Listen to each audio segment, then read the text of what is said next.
Belanda kesulitan menangkap Mufti Kesultanan Banten, Syekh Muhammad Yusuf Al-Makassari. Melalui siasat licik, VOC berhasil memperdaya Syekh Yusuf, lalu dibuang ke Ceylon, kemudian Afrika Selatan hingga wafat. Halo, Assalamualaikum. Salam sejahtera untuk semua. Jumpa lagi dengan saya di channel Obrolan Haris. Yuk, sekarang kita membahas tentang ulama besar dan pejuang kemerdekaan Indonesia, yaitu Syekh Muhammad Yusuf Al-Makassari, asal Makassar, Sulawesi Selatan. Beliau ini seorang ulama, mursyid tarekat, dan pejuang Nusantara yang fenomenal. Kegigihannya melawan kolonial membuat Belanda risau. Sulit menangkap Syekh Yusuf, Belanda pun menggunakan tipu daya. Setelah ditangkap, beliau dipenjara di Batavia, lalu dibuang ke Ceylon atau Sri Lanka, kemudian ke Afrika Selatan sampai wafat. Simak yuk perjuangan Syekh Yusuf Al-Makassari. Siapa sih sebenarnya Syekh Yusuf Al-Makassari? Beliau memiliki nama lengkap Muhammad Yusuf Abu Mahasin Tajul Al-Halwati Al-Makassari, atau lebih dikenal di Sulawesi Selatan dengan gelar kehormatannya, yaitu Tuanta Salamaka Rigua, yang artinya guru kami yang mulia dari gua. Ayahnya bernama Abdullah Khaidir dan ibunya Siti Aminah binti Galarang Moncongloe. Adapun mengenai tahun kelahirannya, ada beberapa pendapat yang berbeda. Ada yang bilang tahun 1626, 1627, dan 1629. Namun, berdasarkan bukti sejarah disepakati bahwa beliau lahir pada 3 Juli tahun 1626. Syekh Yusuf Al-Makassari mengenyam pendidikan agama sejak kecil. Ia mulai belajar membaca Al-Quran kepada Daeng Ri Tasamang, seorang guru agama setempat, hingga tamat. Kemudian melanjutkan pelajarannya dengan memperdalam bahasa Arab, ilmu syaraf, ilmu nahwu, ilmu mantik, ilmu fikih, tauhid, dan tasawuf kepada Sayyid Ba'alwi bin Abdullah Al-Alamah Al-Tahir, seorang mubalik Islam di Bontoala. Menginjak usia 15 tahun, ia berguru kepada Syekh Jalaluddin Al-Aidid, seorang guru agama Islam yang berasal dari Aceh. Lalu menikah dengan seorang wanita Makassar di Kutai, Kalimantan, dan akhirnya menetap serta mendirikan lembaga pengajian Islam di Cikoang sekitar tahun 1640. Pada September 1664, Syekh Yusuf menuju ke Banten. Saat itu, Kesultanan Banten adalah kerajaan Islam yang paling penting di Jawa. Yang berkuasa dan memerintah Kesultanan Banten pada saat Syekh Yusuf tiba di sana adalah Abu Mafakhir Abdul Qadir, yang memerintah dari tahun 1626 sampai 1651. Di Banten, Syekh Yusuf berhubungan baik dengan anak sultan yang bernama Abdul Fatah. Di kemudian hari, Abdul Fatah yang menggantikan ayahnya menjadi Sultan Banten dan bergelar Sultan Ageng Tirtayasa. Syekh Yusuf Al-Makassari menetap dan tinggal di Banten selama beberapa tahun. Kemudian pergi ke Aceh untuk berguru kepada Syekh Ar-Raniri. Akan tetapi, ternyata sejak tahun 1644, Syekh Ar-Raniri telah meninggalkan Aceh, pergi menuju Randir, India, tanah kelahirannya. Akhirnya, Syekh Yusuf mengikuti Syekh Ar-Raniri ke India, sehingga kemudian ia pun berguru kepada Umar bin Abdullah Basaiban. Sekitar 5 tahun lamanya, waktu yang dihabiskan Syekh Al-Makassari untuk menetap dan menuntut ilmu di Banten dan di Aceh. Besar kemungkinan Syekh Al-Makassiri melanjutkan perjalanannya untuk menuntut ilmu ke Timur Tengah pada sekitar tahun 1649 dengan tujuan pertama Yaman, tepatnya di kota Jabid. Di kota tersebut, ia belajar kepada Muhammad bin Abdul Baqi An-Naqsabandi, Sayyid Ali Az-Zabidi, dan Muhammad bin Al-Wajh As-Sa'ad Al-Yamani. Setelah beberapa tahun menetap di Yaman, ia pun melanjutkan perjalanan menuntut ilmunya ke pusat jaringan ulama di Haramain, kota Mekah dan Madinah. Di kedua kota suci tersebut, Syekh Yusuf berada dalam asuhan dan bimbingan para ulama yang mumpuni seperti Syekh Ahmad Al-Qusaisi, Syekh Ibrahim Al-Qurani, dan Syekh Hasan Al-Ajami. Usai merekuk ilmu-ilmu keislaman di Haramain, Syekh Yusuf tidak langsung kembali ke tanah air, tetapi ia melanjutkan perjalanan menuntut ilmu ke Damaskus untuk berguru kepada Syekh Ayub bin Ahmad bin Ayub Ad-Dimaski Al-Halwati yang wafat pada tahun 1661. Setelah hampir 20 tahun berkelana menjelajahi jazirah Arab dan menuntut ilmu, pada tahun 1664, saat berusia 38 tahun, Syekh Yusuf Al-Makassiri kembali ke tanah air dan langsung menuju ke Banten. Ketika sampai di Kesultanan Banten, ternyata sahabat dekatnya dahulu, yaitu Pangeran Surya, telah menduduki singgasana Kesultanan Banten dengan gelar Sultan Abdul Fattah atau Sultan Ageng Tirtayasa. Sultan Ageng Tirtayasa yang memerintah Banten dari tahun 1651 sampai 1683 adalah seorang raja dan penguasa Kesultanan Banten yang terbesar.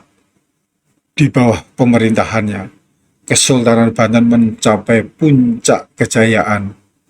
Pelabuhan Banten menjadi pusat perdagangan internasional. Rakyat Banten banyak yang berniaga dengan para pedagang dari Inggris, Denmark, Cina, Indochina, India, Persia, Filipina, dan Jepang. Kapal-kapal Kesultanan Banten berlayar di banyak perairan Nusantara, mewakili kekuatan dagang terakhir dari kerajaan-kerajaan Melayu Indonesia.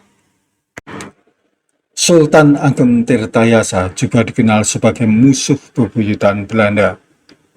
Naik tahtanya Pangeran Surya membuka kembali pertentangan yang telah berlangsung lama antara rakyat Banten dengan Kompeni Belanda. Sebagaimana diketahui, kedua belah pihak pernah berperang sebanyak 2 kali, yaitu pada tahun 1619 dan 1633 sampai 1639. Persetujuan perdamaian yang telah dicapai setelah perang tersebut ternyata tidak mampu berlangsung lama. Oleh karena itu, tidaklah mengherankan apabila pasukan Banten di bawah komando Sultan Ageng Tirtayasa mulai menyerang pos-pos Kompeni Belanda di Sumatera. Sultan Ageng Tirtayasa juga menjadikan Banten sebagai tempat perlindungan yang aman bagi para pejuang dan beberapa wilayah di Nusantara yang bertempur melawan Belanda. Walhasil, dalam pandangan Kompeni Belanda, Sultan Ageng Tirtayasa adalah penghalang dan ancaman yang besar bagi mereka. Di Banten, Syekh Yusuf Al-Makassiri diangkat menjadi salah seorang pejabat tertinggi di kalangan istana, sekaligus menjadi anggota Dewan Penasehat Sultan yang paling berpengaruh. Ia memainkan peranan penting dalam masalah-masalah politik dan keagamaan. Selain dikenal sebagai anggota Dewan Penasehat Sultan, Syekh Yusuf juga diangkat sebagai Raja Muda Banten. Ia pun ditugaskan untuk mengunjungi beberapa negeri Islam di Timur Tengah, khususnya Suriah dan Kesultanan Utsmaniyah, untuk memperkuat hubungan diplomatik. Ketika Sultan Ageng Tirtayasa ditangkap oleh Belanda pada tahun 1683, lalu diasingkan ke Batavia dan meninggal dunia pada tahun 1692, Syekh Yusuf Al-Makassari dan pasukannya tidak menyerah. Mereka tetap melakukan perjuangan dengan cara melakukan perang gerilya di sekitar wilayah Jawa Barat. Karena kelicikan dan tipu muslihat Van Happel, seorang komandan pasukan Belanda yang berhasil menyusup masuk ke dalam pasukan inti Syekh Yusuf Al-Makassari dengan menyamar sebagai orang Muslim yang mengenakan pakaian Arab dan berpura-pura sebagai tawanan Belanda yang diperlakukan dengan baik, maka ia lolos dari penjagaan pasukan inti Syekh Al-Makassari.